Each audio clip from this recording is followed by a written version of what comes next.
Bienvenue dans l'histoire des croisades réelles. Bohémond de Tarente, prince d'Antioche, était le fils aîné du Normand du sud de l'Italie, Robert Guiscard.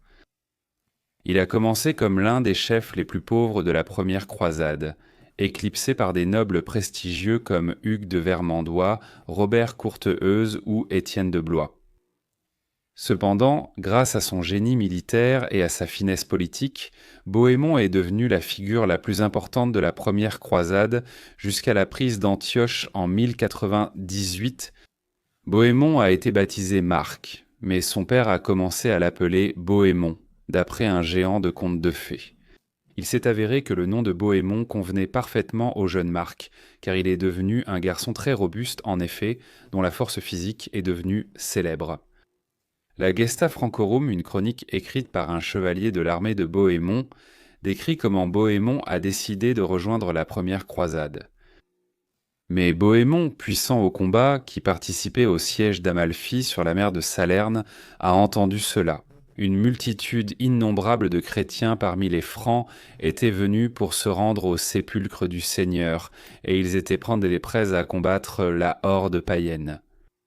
Il commença alors à s'informer de près sur les armes que portaient en ces gens, sur le signe du Christ qu'ils arboraient en chemin, ou sur le cri de guerre qu'ils lançaient bon.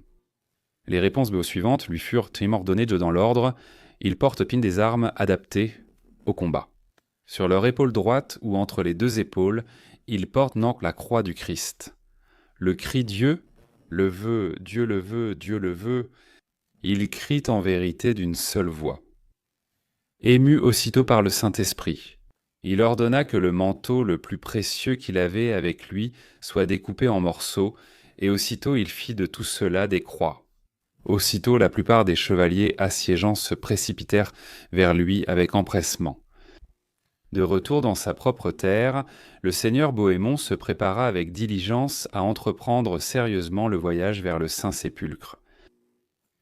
L'une des principales sources sur la vie de Bohémond est en réalité une princesse byzantine, Anne Comnène, qui avait 14 ans lorsque l'armée de Bohémond traversait la capitale de son père, Constantinople. Stephen Runciman pensait qu'Anne était quelque peu séduite par le prince croisé dangereux et farouche. Elle a laissé une description vivante de lui dans son livre, l'Alexiade. L'apparence de Bohémond était différente de celle de tout autre homme vu à cette époque. Sa stature était telle qu'il dépassait d'une coudée les hommes les plus grands. Il avait la taille et les flancs minces, les épaules et la poitrine larges, les bras puissants. En général, il était parfaitement proportionné. Ses mains étaient en grandes, il avait une posture ferme et droite, et son cou ainsi que son dos étaient compacts. La peau de tout son corps était très blanche, sauf son visage qui était à la fois blanc et rouge. Ses cheveux étaient châtain clair. L'homme n'avait pas de grande prédilection pour les cheveux longs, mais il les coupait courts jusqu'aux oreilles. Quant à la couleur de sa barbe, qu'elle soit rousse ou d'une autre teinte, je ne saurais le dire, car le rasoir l'avait attaquée, laissant son menton plus lisse que le marbre. Cependant, elle semblait être rousse. Ses yeux étaient à bleu clair et laissaient entrevoir un peu de l'esprit et de la dignité de cet homme. Il respirait librement par de larges narines, dignes de sa poitrine, laissant l'air s'échapper en bouffée l'eau de ses poumons.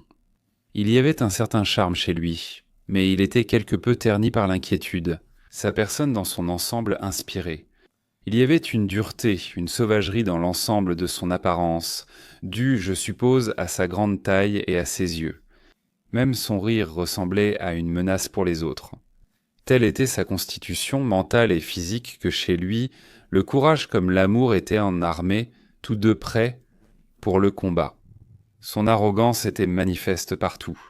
Il était aussi rusé, se réfugiant rapidement dans n'importe quel opportunisme. Ses paroles étaient soigneusement formulées et les réponses qu'il donnait étaient régulièrement ambiguës. Alors qu'il menait l'armée croisée à travers l'Asie mineure et jusqu'en Syrie, Bohémond fit preuve d'une incroyable capacité stratégique et de talent de général. L'historien Warren Carroll décrit la prouesse de Bohémond lors de la bataille de Dorilé.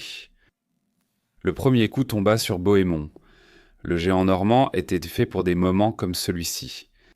Alors que les archers montés turcs lancé à toute allure, remplissait point l'air brûlant de flèches, Bohémond rassembla ses hommes en cercle.